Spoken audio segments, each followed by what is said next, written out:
Direktur Penyidikan KPK Asep Guntur Rahayu meminta masyarakat yang mengetahui keberadaan Harun Masiku untuk melaporkan ke KPK. Pernyataan Asep itu saat menjawab media soal pernyataan pimpinan KPK Alexander Marwata yang berharap KPK bisa menangkap Harun Masiku dalam sepekan. Asep menilai ucapan Alex itu justru memberikan motivasi bagi para penyidik untuk bekerja lebih fokus menangkap Harun. Harun sudah 4 tahun buron sampai sekarang belum tertangkap. KPK kembali menggencarkan pencarian dengan memeriksa sejumlah saksi termasuk Sekjen PDI Perjuangan Hasto Kristianto. Ini kami melihat bahwa pimpinan kami ini memberikan motivasi gitu kepada penyidik, gitu kan, agar memang benar-benar fokus sehingga mendorong secepatnya untuk bisa kita selesaikan. Jadi sekalian di sini kami tidak bosan-bosannya mohon informasi, mohon masukan, kalau dengar, kalau lihat gitu ya, ada di mana kabari kami.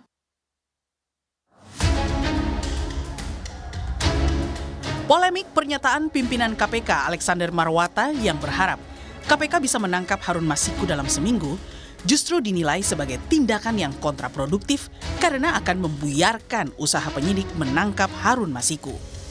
Yang jelas kalau secara profesional kami penyidik di lapangan ketika kemudian sedang melakukan pengintaian terhadap buronan di satu lokasi tempat, lalu kemudian pimpinan kita di Jakarta itu menyampaikan bahwa kita sudah berada di lokasi itu.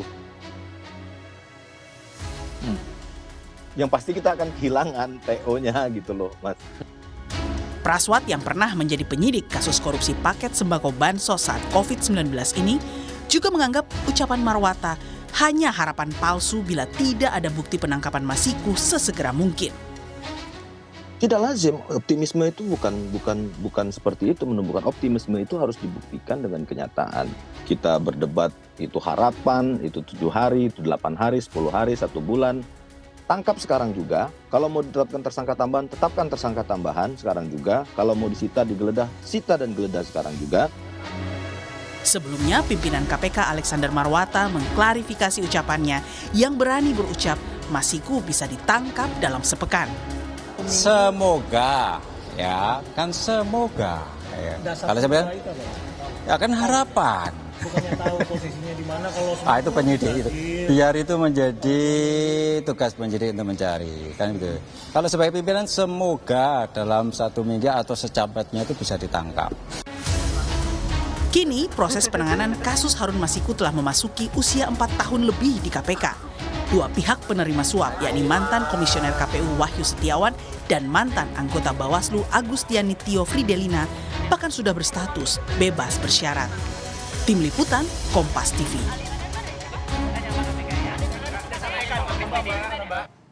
Setelah pimpinan KPK Alexander Marwata berucap Harun Masiku bisa ditangkap dalam sepekan, kini giliran Direktur Penyidikan KPK Asep Guntur Rahayu yang meminta diberitahu bila ada yang melihat Harun Masiku. Ada apa dengan KPK? Apakah pernyataan demi pernyataan yang dilontarkan ke publik ini menunjukkan ada yang tak sinkron dalam proses penanganan kasus buronan Harun? Kami diskusikan bersama dengan pengamat politik Ray Rangkuti. Bung Ray, selamat sore.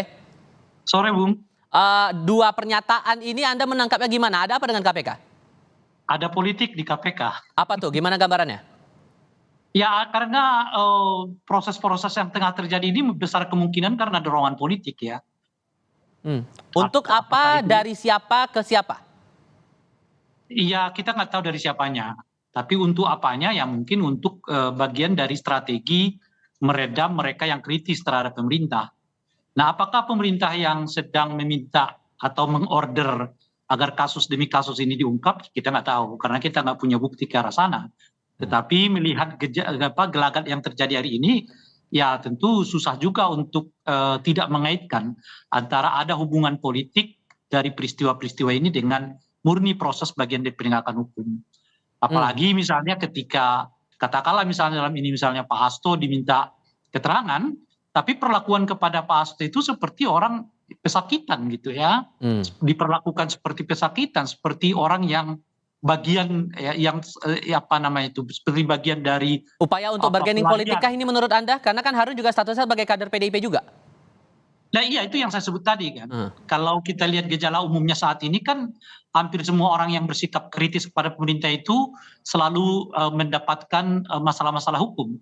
Entah itu karena tuduhan pencemaran nama baik, ya, pencemaran lembaga, lembaga kepresidenan, macam-macam lah tuduhannya yang bisa disampaikan kepada mereka yang selama ini bersikap kritis kepada pemerintah gitu. Apa itu dilakukan oleh aparat penegak hukum lain seperti polisi, ya, dan terakhir ini ya seperti proses yang tengah terjadi kepada saudara Hasto gitu ya, di luar bahwa apakah Hasto benar-benar mengetahui atau tidak, saya nggak tahu, tetapi kalau benar Bung Hasto mengetahuinya kan ada 4,5 tahun sebelum ini kemana aja itu KPK gitu loh. Oke. Dan ini rasanya baru satu kali terjadi ada kasus yang ditangani, ini ada roman politik ya di balik itu? Iya, karena pertama kan ada janji akan menangkap dalam 1 minggu, lalu dilarang lagi. Ya kemudian penyidik KPK malah mengatakan minta keterangan lagi dong. Nah itu kemarin mereka minta saudara Hasto datang ke KPK itu buat apa gitu loh. Oke, sudah kami tangkap maksud Anda. Terima kasih banyak untuk berbagi perspektifnya untuk kali ini ya Bung Ray Rangkuti. Sama-sama. Selamat sore Bang.